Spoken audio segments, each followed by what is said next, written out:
Assalamualaikum warahmatullahi wabarakatuh. Di sini kami akan menjelaskan dan mempresentasikan hasil tugas besar kami yang berjudul Implementasi Matriks dan Vektor untuk Perhitungan Biaya Distribusi Barang. Sebelumnya, izinkan kami memperkenalkan diri terlebih dahulu. Saya Nabila Hasibuan dengan NIM 102032500062. Saya Farhan Maulana dengan NIM 1020325001128. Saya Muhammad Dika Fauzan dengan NIM 102032500141. Baik, langsung saja yang akan dijelaskan oleh Farhan. Yang pertama, latar belakang. Logistik makin maju, perusahaan perlu dihitung jumlah barang, biaya kirim, dan total ongkos. Nah, agar tidak pusing, di sini kita menggunakan Mavec atau matriks dan vektor. Nah, teman-teman, sekarang di dunia logistik makin kompleks. Bayangkan saja perusahaan harus mengirim barang ke tempat, lalu menghitung biayanya satu persatu. Repot kan? Nah, biar gak pusing, kita butuh alat hitung yang rapi. Makanya kita pakai matriks dan vektor. Lalu, eh, rumusan. Lalu, apa itu matriks dan vektor? Matriks itu diibaratkan seperti tabel Excel, ada baris dan kolomnya buat menyimpan data banyak sekaligus. Misalnya, contohnya seperti ongkos kirim. Nah, lalu apa itu vektor? Vektor itu seperti daftar belanjaan dalam satu kolom buat untuk menyimpan data tunggal, misalnya jumlah barang yang mau dikirim. Lalu ma- matriks dan vektor dalam logistik. Nah, matriks dipakai untuk menyimpan data, misalnya jumlah barang dari gudang ke toko atau biaya kirim tiap rute. Vektor dipakai untuk menyimpan data permintaan, kapasitas muat, atau stok barang. Contohnya, matriks berisi biaya kirim, vektor berisi jumlah barang yang dikirim. Lalu manfaatnya mengatur data besar menjadi simpel, hemat waktu dan bantu ambil keputusan dan tekan biaya. Makanya penting sekali di logistik menggunakan matriks dan vektor. Selanjutnya akan kita masuk ke dalam pembahasan. Di sini kami menggunakan studi kasus, yaitu lebih tepatnya studi kasus distribusi barang di bidang logistik. Kami mempunyai kasus yaitu sebuah perusahaan logistik mendistribusikan tiga jenis barang, yaitu beras, gula, dan minyak goreng. Berdasarkan data pengiriman selama satu hari diperoleh informasi berupa pengiriman pertama terdiri dari beras, gula, dan minyak goreng dengan total 60 unit barang. Pengiriman kedua terdiri dari dua kali jumlah beras, satu kali jumlah gula, dan tiga kali jumlah minyak goreng dengan total 110 unit barang. Pengiriman ketiga terdiri dari satu kali jumlah beras, dua kali jumlah gula, dan satu kali jumlah minyak goreng dengan total 90 unit barang. Baik, kita akan mulai. Sebelumnya, kita bisa memisalkan beras, gula, dan minyak goreng sebagai variabel, yaitu kita bisa ganti dengan X, Y, dan Z, di mana X itu adalah beras, Y itu adalah gula, Z itu adalah minyak goreng. Kemudian kita masuk ke bagian perhitungan biaya distribusi.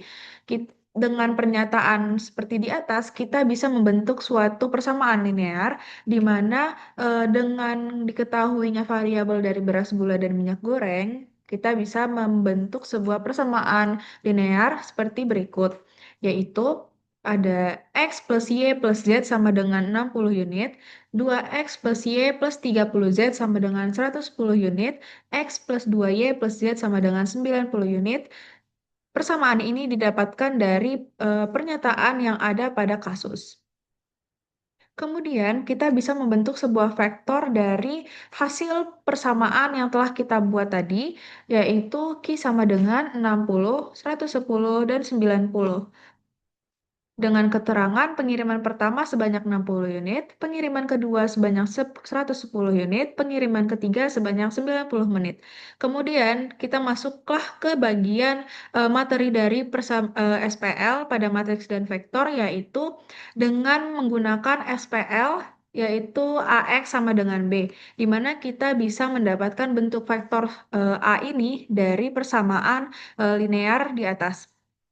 Kita bisa mengklasifikasikan untuk X, Y, dan Z-nya menjadi ke dalam vektor seperti ini, tetapi yang diambil hanya konstantanya saja. Misalkan di sini pada persamaan pertama ada X plus Y plus Z, di sini konstantanya sama-sama satu, maka kita dapat menulis vektor ke dalam menulis persamaan ke dalam vektor seperti ini, yaitu 1, 1, 1.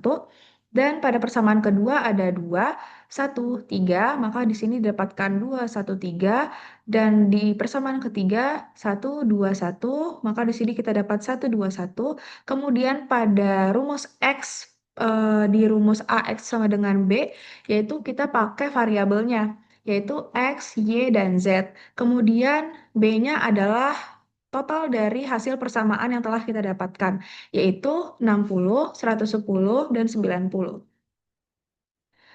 Lanjut, di sini kita memperjelas kembali persamaan yang telah kita dapatkan, yaitu X plus Y plus Z sama dengan 60 unit sebagai persamaan pertama, 2X plus Y plus 3Z sama dengan 110 sebagai persamaan kedua, dan X plus 2Y plus Z sama dengan 90 unit sebagai persamaan ketiga.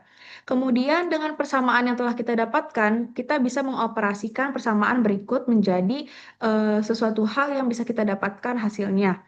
Yaitu di sini pertama-tama kami mengoperasikan persamaan ketiga ke persamaan ke satu dalam bentuk mengurangi. Yaitu persamaan ketiga adalah X plus 2Y plus Z sama dengan 90 unit dikurang persamaan pertama yaitu X plus Y plus Z sama dengan 60 unit. Sama dengan 90 dikurang 60. Kemudian kita bisa mengalihkan tanda minus ke dalam persamaan pertama sehingga didapatkan X plus 2Y plus Z min X min Y min Z sama dengan 30 didapatkan dari 90 dikurang 60 maka dapat Y sama dengan 30. Kemudian kita bisa mensubstitusikan hasil dari Y sama dengan 30 ke dalam persamaan pertama yaitu X plus Y plus Z. Y-nya kita ganti menjadi 30, yaitu X plus 30 plus Z sama dengan 60. Kemudian kita bisa mendapatkan bahwa X plus Z sama dengan 30. Kemudian kita bisa mensubstitusikan kembali ke dalam persamaan kedua, yaitu 2X plus Y plus 3Z sama dengan 110. Kemudian Y ini kita ganti menjadi 30, maka pindah ruas menjadi kurang 2X plus 3Z sama dengan 110 dikurang 30, maka didapatkan 2X plus 3Z sama dengan 80. Nah, tadi kita sudah mendapatkan persamaan dari X plus Z sama dengan 30, kita bisa mengkalikan 2, karena dengan mengkalikan 2, kita bisa mengoperasikan dengan persamaan ke 2. Yaitu seperti ini, 2 dikali X plus Z sama dengan 30, maka dihasilkan 2X plus 2Z sama dengan 60. Nah, persamaan kedua kita bisa kurangkan dengan persamaan yang sudah dikalikan dengan 2 tadi. Maka didapatkan 2X plus 2Z min 2X plus 3Z sama dengan 80 dikurang 60, maka didapatkan Z sama dengan 20.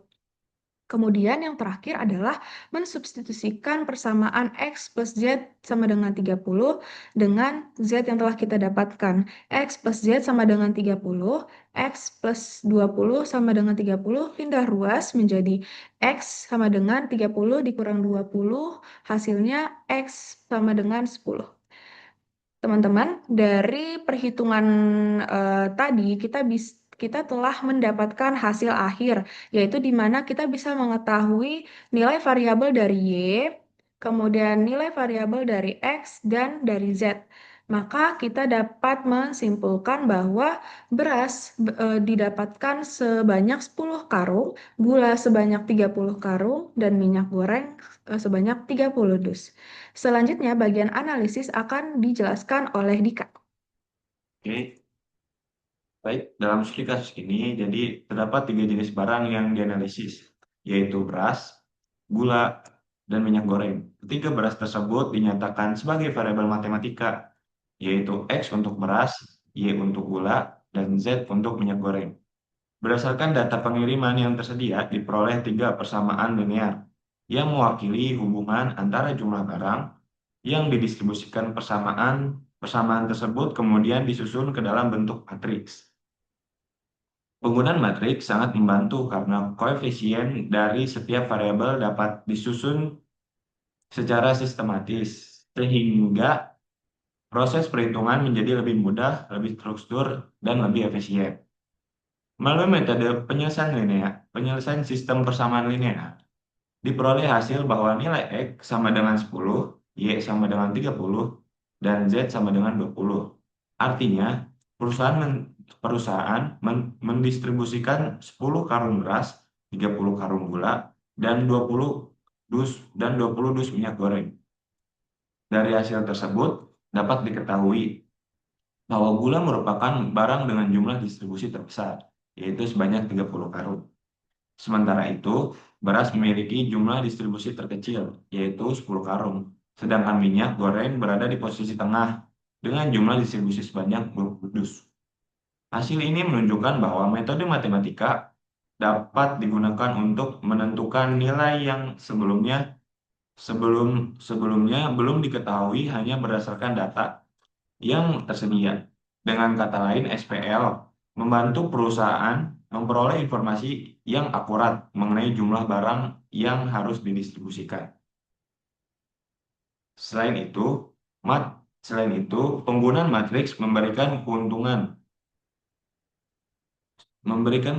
dalam penyajian dan pengolahan data. Matriks memungkinkan data disusun dengan lebih rapi sehingga proses analisis menjadi lebih cepat dan mudah dilakukan. Metode ini juga dapat diterapkan pada data yang lebih besar dan lebih kompleks dibandingkan contoh sederhana yang digunakan dalam studi kasus ini. Dalam bidang logistik, penerapan matriks dan sistem persamaan linear memiliki banyak manfaat. Salah satunya adalah membantu perusahaan dalam merencanakan distribusi barang secara lebih efektif dengan mengetahui jumlah kebutuhan setiap jenis barang secara tepat. Perusahaan dapat mengoptimalkan proses pengiriman dan mengurangi risiko kesalahan dalam distribusi. Selain itu, metode ini juga berguna dalam pengelolaan persediaan atau stok barang. Perusahaannya dapat menghindari terjadinya kekurangan stok yang dapat menghambat penjualan maupun kelebihan stok yang dapat meningkatkan biaya penyimpanan. Tidak hanya itu, hasil perhitungan yang akurat juga dapat mendukung proses pengambilan keputusan manajemen. Dengan data yang jelas dan terukur, perusahaan dapat menentukan strategi distribusi yang lebih efisien dan sesuai dengan kebutuhan pasar. Jadi, sebagai kesimpulan, matriks dan sistem persamaan linear merupakan alat matematika yang sangat efektif dalam menyelesaikan permasalahan distribusi barang dan pengolahan logistik. Melalui metode ini, perusahaan dapat menentukan jumlah barang yang didistribusikan secara tepat, mengelola persediaan dengan lebih baik, serta meningkatkan efisien optimal. Kemudian kita dapat memiliki saran yaitu bahwa SPL ini sangat berguna juga, tetapi kita bisa menggunakan banyak sekali alternatif lain seperti menggunakan komputer, juga penelitian kajian selanjutnya yang dapat mengembangkan kasus yang lebih kompleks dengan menambah faktor biaya distribusi, kapasitas kendaraan, serta optimisme rute. Sekian presentasi dari kami. Jika ada kata-kata yang salah, kami mohon maaf. Assalamualaikum warahmatullahi wabarakatuh.